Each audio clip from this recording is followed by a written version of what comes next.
Ma'am क्या कर रही हो आप? क्या कर रही हो मतलब? इधर आओ। क्या है ये? अपने तिरंगे का अपमान।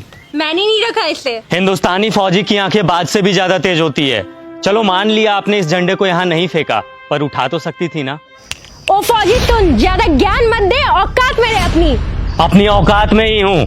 अगर मेरी आंखों के सामने कोई तिरंगे की बेइज्जती करेगा ना तो आंखें निकाल लूंगा मैं उसकी। क्या सिर्फ हम फौजी का ही कर्म है तिरंगे की हिफाजत? ये कोई ऐसी वैसी चीज है क्या? अपने देश की आन बान शान है ये, और तिरंगे की हिफाजत सिर्फ फौजी का कर्म नहीं बल्कि हर हिंदुस्तानी का फर्ज है। अरे जाना यार, टाइम मत खराब कर मेरा, बहुत देखे हैं तेरे जैसे। मेरे जैसे नहीं देखे होंगे। तूने एक लड़की को थप्पड़ मारा?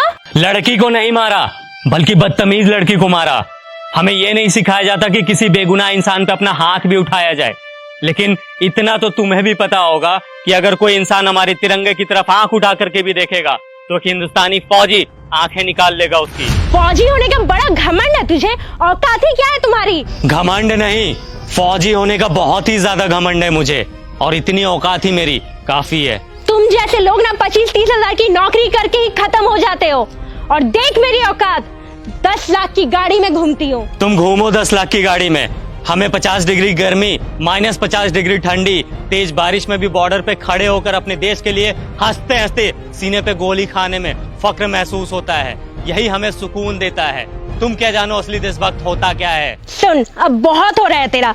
तूने तो मुझे एक थप्पड़ मारा ना, मैंने तुझे 10 ना मरवाया ना, तो मेरा भी नाम हनी नहीं। मेरी दीदी यहाँ की डीएम है। रुक, अभी बुलवाती उसे। तू बस यहाँ से भागना मत। बिना डरे सीने पे गोली खाने वाले को थप्पड़ से डरा रही हो? फौजी हूँ, 1 इंच भी अपनी जगह से पीछे नहीं हटूंगा। जिसे बुलाना है बुला ले। मैं भी तो जरा देखूं उसे अपना देश प्रेम पहले दिखता है या फिर ये बहन। रुक, अभी समझ आ जाएगा।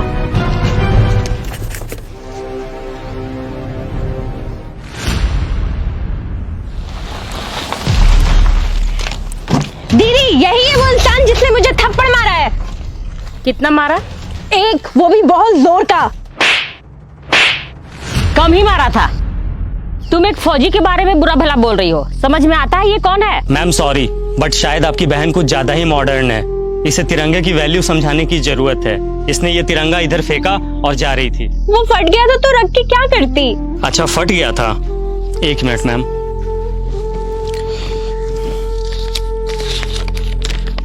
ये कितने का नोट है? 100 का। अब कितने का है? 100 का। अरे क्यों, फटने से इसकी वैल्यू खत्म नहीं हुई? मैं भी फेंक देता हूं इसे। बड़े शर्म की बात है, एक नोट फट जाने के बाद भी अपनी वैल्यू नहीं खोता, चाहे वो 10, 20, 50, 100, 1000 कितने का भी हो। लेकिन हमारा तिरंगा जो अनमोल है वो फट जाने के बाद अपनी वैल्यू खो देता है। लोग इसे फेंक देते हैं। वाह। अब आपको कुछ बोलने की जरूरत नहीं है। आई एम सॉरी, मुझे सब समझ में आ गया है।